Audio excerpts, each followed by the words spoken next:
ব্যাপারটা দেখতে হচ্ছে। মন্ত্রীর ভাবসাব আমার মোটেই ভালো লাগছে না।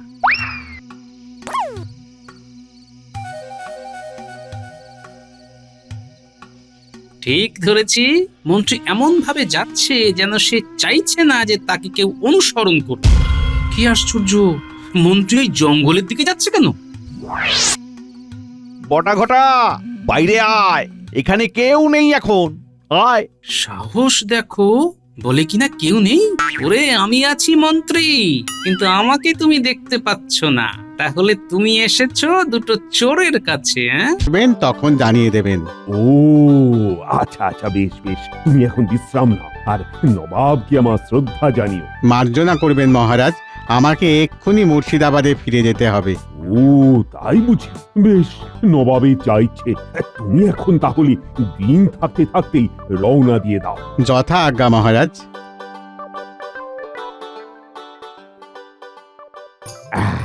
তাহলে নবাব এখন আসছেন না। আচ্ছা মন্ত্রী, তুমি রাজকোষের অবস্থা বলো তো। রাজকোষের অবস্থা এখন বেশ ভালো। তা প্রজারা ঠিক মতো খাজনা দিচ্ছে তো? আগে তা দিচ্ছে মহারাজ, এই বছর ভালো ফসল হয়েছে, কারিগররাও সবাই ভালো আছে, বণিকেরাও ভালোই ব্যবসা করেছে। মহারাজের মনে হয় রাতে ভালো নিদ্রা হয়নি। অবশ্য আমারও হয় না, বড় মশার উপদ্রব মহারাজ। আপনাকেও কি রাতে মশাই বিরক্ত করে মহারাজ? না হে গোপাল, মশারা আমার কাছে আসার ঠিক সাহস পায় না।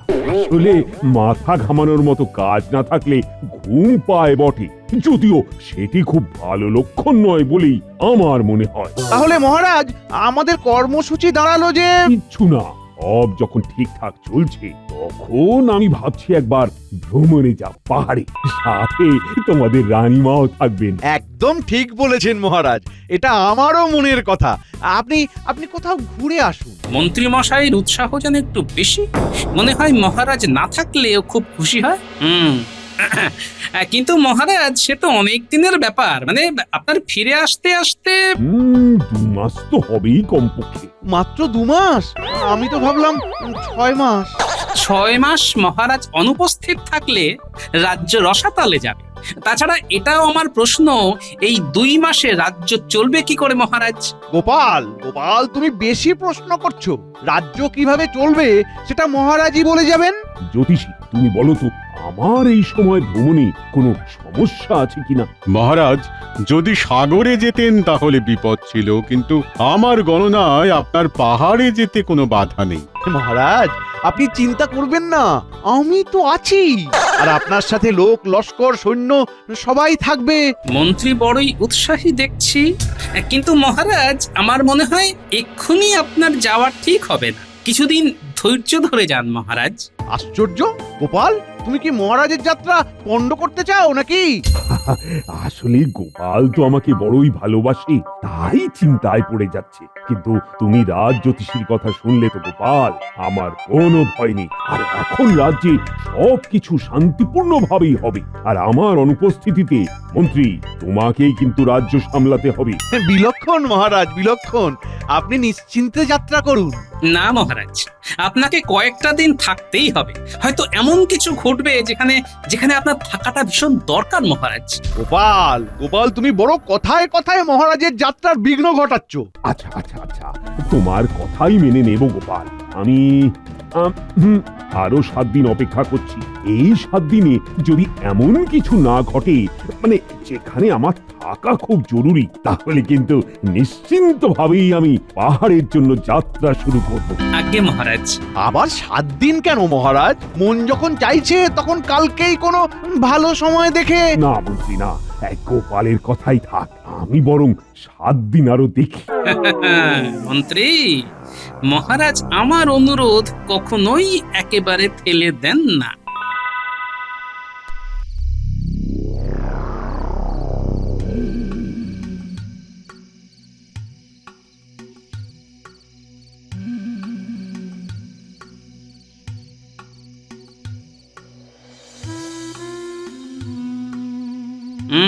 ব্যাপারটা দেখতে হচ্ছে। মন্ত্রীর ভাবসাব আমার মোটেই ভালো লাগছে না।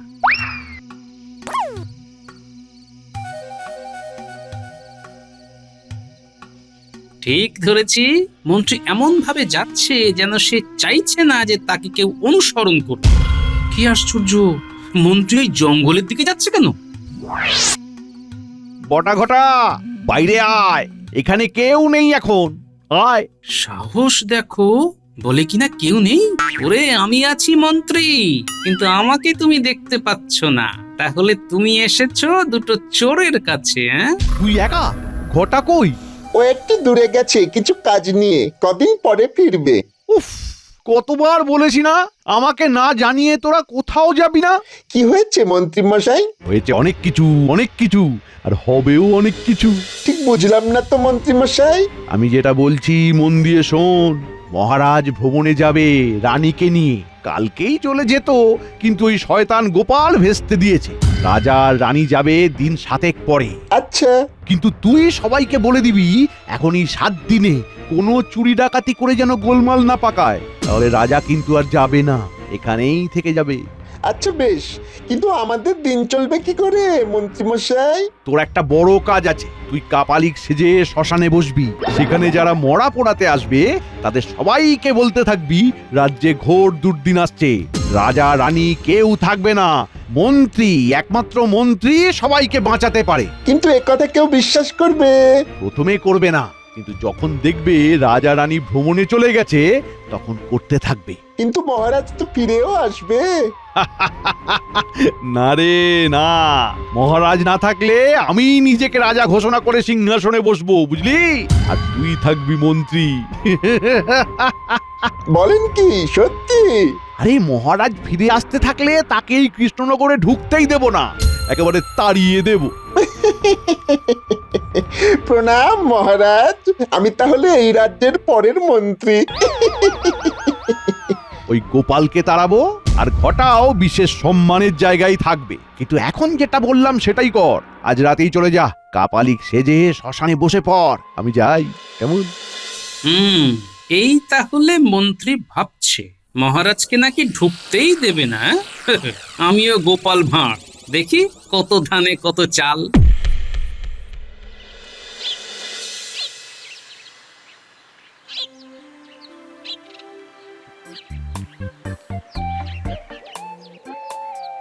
বলো বলো গোপাল। মহারাজ, এই বাগান তো বড়ই মনোরম, আপনি এখানে ঘুরেই তীর্থ ভ্রমণের স্বাদ পেতে পারেন। কি জানো গোপাল, এই বাগানে আমি বহুদিন ধরেই ঘুরছি, আনন্দও পাচ্ছি, কিন্তু এই মুহূর্তে রাজসভাতে বিশেষ কাজ নেই যখন, তখন ভাবি যাই যাই একটু পাহাড়ে ঘুরে আসি। আর পাহাড় তো খুব সুন্দর। আমার তো আবার পাহাড়ে ওঠার কথা ভাবলেই বুক একেবারে ধড়ফড় করে। গোপাল, পাহাড়ে উঠতে গেলে তোমাকে যে আরেকটু রোগা হতে হবে। সর্বনাশ, রোগা হওয়ার উপায় যে আমার জানা নেই মহারাজ। প্রণাম মহারাজ, রানীমা এক্ষুনি আপনাকে অন্দরমহলে ডেকে পাঠিয়েছেন। সে কি, হঠাৎ কি হলো? ঠিক আছে ঠিক আছে, তুমি যাও। এত সকালে রানীমা ডাকছে কেন মহারাজ? চলো তো গোপাল, চলো। কি হয়েছে রানী? সকালবেলায় ঘর পরিষ্কার হয় তুমি জানো। হ্যাঁ তো। আজ পরিষ্কার করতে গিয়ে এটা আবিষ্কার হয়েছে। এটা দেখে মনে হচ্ছে অনেক পুরনো, কিন্তু এতে একটা ছড়া লেখা আছে। ছড়া? সে কি? মহারাজ, এ কোনো গুপ্তধনের সংকেত নয় তো? কি বলছো গোপাল? কিন্তু এটাই প্রাসাদের অন্দরমহলে এলো কি করে? হতে পারে মহারাজ, অনেক দিন ধরে আসবাবপত্রের কোনো ভাঁজের মধ্যে আটকে ছিল, আজ মুক্তি পেয়েছে। দেখি দেখি। সাবধানে ধরবেন মহারাজ, অনেক পুরনো তো, ছিঁড়ে যেতে পারে। এই যেন মনে হচ্ছে ধাঁধা। আচ্ছা, রাজসভায় এটি নিয়ে আজ আলোচনা হবে। সভা কবি, শুরু করো। সবকিছুর মাঝে সব আছে, না বেশি দূর না বেশি কাছে। যদি যাও নৈরিতে আছে কাপালিক, শেষ প্রহরে খুঁজে না পেলে সবাইকে দিক। সবই সেখানে ভস্য, যে পাবে খুঁজে সে নমস্য। এ আমার কবিতা নয় মহারাজ। জানি জানি হে সভা কবি, এ তোমার লেখা নয়, এ এক অতি প্রাচীন পুঁথি। হ্যাঁ, সেই রকমই মনে হচ্ছে বটে মহারাজ। এ নিশ্চয়ই কোনো সংকেত। মহারাজ, এখানে কি কোনো গুপ্তধনের কথা বলা হয়েছে? সেরকমই কিছু মনে হচ্ছে। হ্যাঁ মহারাজ, এই গুপ্তধনের সংকেত। ওই যে বলা হয়েছে, যে পাবে খুঁজে সে নমস্য।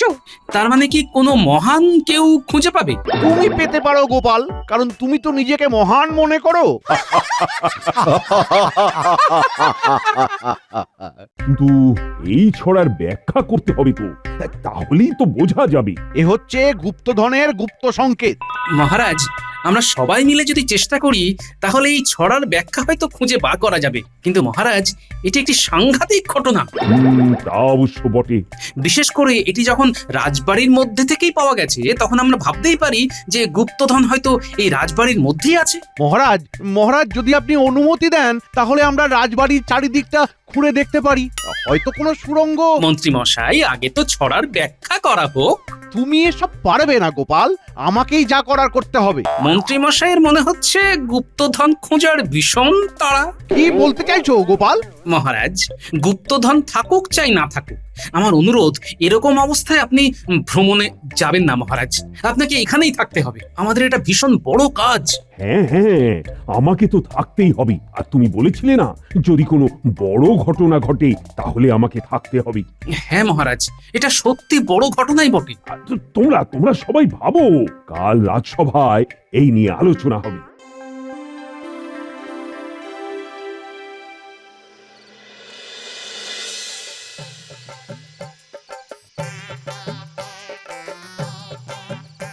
সুবল, দাঁড়া দেখি। গোপাল কাকা যে রাজবাড়ি থেকে ফিরছো? হ্যাঁ শোন, তোর সাথে আমার জরুরি কিছু কথা আছে বুঝলি। আমার একটা কাজ তোকে করতে হবে। বলো বলো দেখি। তোকে আজ রাতে আমার সাথে শ্মশানে যেতে হবে। বলো কি? সেখানে এক কাপালিক আছে। ওরে বাবা! তুই তাকে প্রণাম করে একটা মোহর দিবি। এই নে, এটা রাখ। তারপর? শুনবি কাপালিক কি বলে। তুমি কোথায় থাকবে? আমি থাকবো, একটু তফাতে থাকবো বুঝলি। বিপদ দেখলে আমি কিন্তু দৌড় দেব, বলে রাখলাম। আরে তুই কোনো চিন্তা করিস না, আমি আছি তো। আর এই কথা কাউকে বলবি না, চলে আসিস।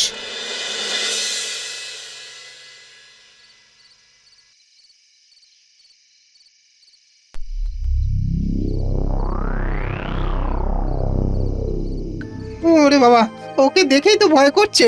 কোনো ভয় নেই, যা এগিয়ে যা। কি চাস? বেশ বেশ, শোন রে, এই রাজ্যের ঘোর বিপদ। কি রকম বিপদ বাবা? এই রাজ্যের রাজা কদিন পরেই চলে যাবে, আর ফিরবে না। তোরা অনাথ হয়ে যাবি। সে কি বাবা, তাহলে রাজ্য বাঁচবে কি করে? তোদের মন্ত্রী তোদের বাঁচাবে।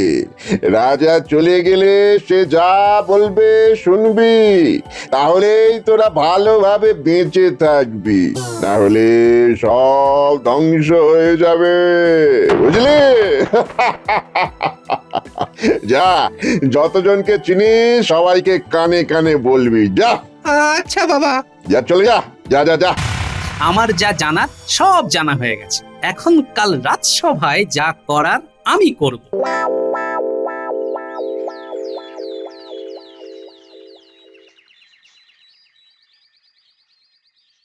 ছড়ার মানে আমি বুঝে গেছি মহারাজ, এ খুব সোজা, আমরা জটিল করে ভাবছি। তাই নাকি?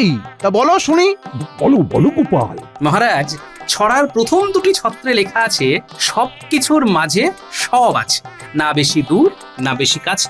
অর্থাৎ যেখানে সব মানে মৃতদেহ আছে আর তাকে ঘিরে তার পরিজনেরা আছে, তারাই তো সবকিছু।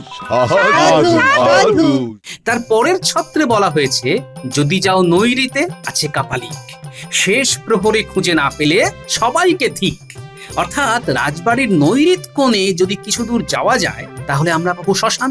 দেখুন মহারাজ, সব মিলে যাচ্ছে।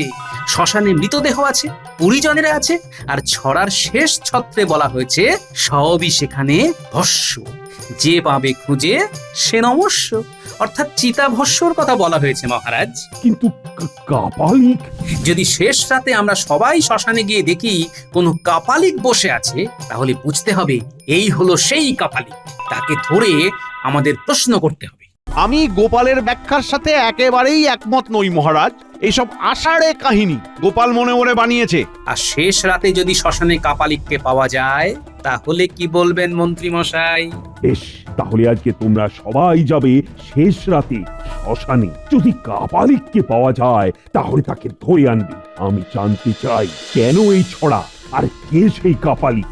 শয়তান গোপাল, আমি বুঝে গেছি এই ছড়া তুই বেটা বানিয়ে লিখেছিস আর রানীমার ঘরে কোনোভাবে ঢুকিয়ে দিয়েছিস। কিন্তু বটার কথা তুই জানলি কি করে? আজ তুই বোকা বনবি, বটাকে বারণ করে দেব। মন্ত্রী, তুমি আজ সবাইকে নিয়ে রাতে শ্মশানে যাবে। নিশ্চয়ই মহারাজ, তবে আমি জানি গোপাল 100% ভুল। শোন বটা, তোকে এখন আর শ্মশানে যেতে হবে না। হে, আমার তো খুব ভালো লাগছিল, লোকজন একটু ভক্তি ভরে প্রণাম করছিল। আসলে আমাকে জীবনে কেউ তো এত সম্মান দেয়নি। আরে চুপ কর হতভাগা, মেলা কথা বলিস না তো। যা বলছি সেটা শোন, এখন করা দিন যাবি না, এখানেই ঘাপটি মেরে থাক। সবে তো 3 দিন হয়েছিল। ঠিক আছে, আপনি যখন বলছেন তখন তো যাবই না। হ্যাঁ, আবার তোকে যখন সময় সুযোগ করে বলবো তখন যাবি। আগে ঠিক আছে, কিন্তু যদি একটু মোহর দেন তবে খুব উপকার হয়। আহা, কি আনন্দ আমার! 2 দিন বাবু কাপালিক সেজেছেন আর তার এখনই কিনা মোহর চাই। হ্যাঁ, এখনো সবকিছু হবে না, পরে পাবি। ভারী জ্বালা হলো মন্ত্রী মশাই, চুরিও করা যাবে না, আবার কিছু দেবেনও না, তাহলে আমার চলবে কি করে? করবি করবি, আরে একটু সবুর কর, সব করতে পারবি। এরপর তো আমি রাজা হব আর তুই হবি মন্ত্রী। তখন আমার মন্ত্রী হয়ে চুরি না ডাকাতি করবো? বাজে না বকে নিজের গর্তে ঢুকে যা। আমি এখন আসি। বাহ, দেখাচ্ছি তোমার চুরি ডাকাতি।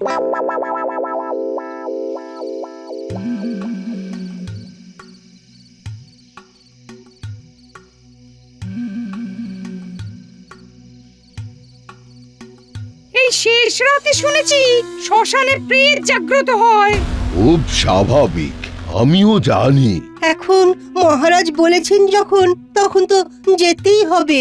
আপনি বরং একটা ছড়া বলুন সভাকবি মশাই। রক্ষে করো গোপাল, আমার এমনিতেই ভূতের ভয়ে হাত পা ঠান্ডা হয়ে আসছে। কি জানি কি কপালে আছে। আমি গণনায় দেখেছি এই মুহূর্তে আপনার কোনো বিপদ নেই।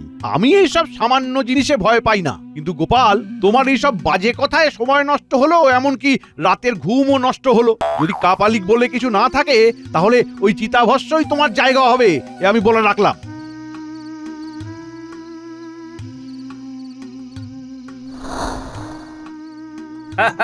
এই তো শ্মশানে এসে গেছি মন্ত্রী। এত বিরক্ত হচ্ছেন কেন? ওই যে ধুনি জ্বালিয়ে কাপালিক বসে আছে। ওরে বাবারে! শয়তান বটা, তোকে আজ মজা দেখাবো। কি মন্ত্রী মশাই, ভয় পেয়ে গেলেন নাকি? এখন আর কোনো বলার বাধা রইল না যে গোপাল তোমার ব্যাখ্যাই ঠিক। মানে আমি মন্ত্রী, আপনাদের সবাইকে বিপদ থেকে রক্ষা করবার দায়িত্ব নিয়ে এসেছি, আর তাই আমি একাই যাব কাপালিকের সামনে।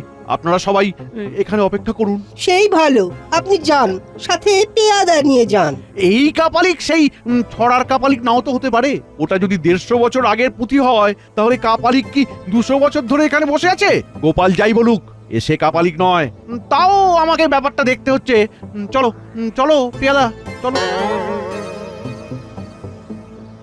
এই শয়তান বটা, তোকে আজ আসতে বারণ করলাম, তাও তুই এসেছিস। তোর এত কিসের কাপালিক সাজার শখ শুনি? তোকে তো বললাম রাজা বাইরে ভ্রমণে গেলে আমি হয়ে যাব রাজা আর তুই হবি মন্ত্রী।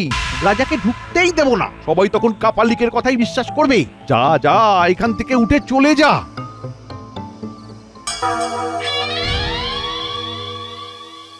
এ কি মহারাজ, আপনি আপনি এখানে কি করছেন? আপনার তো রাজপ্রাসাদে থাকার কথা মহারাজ।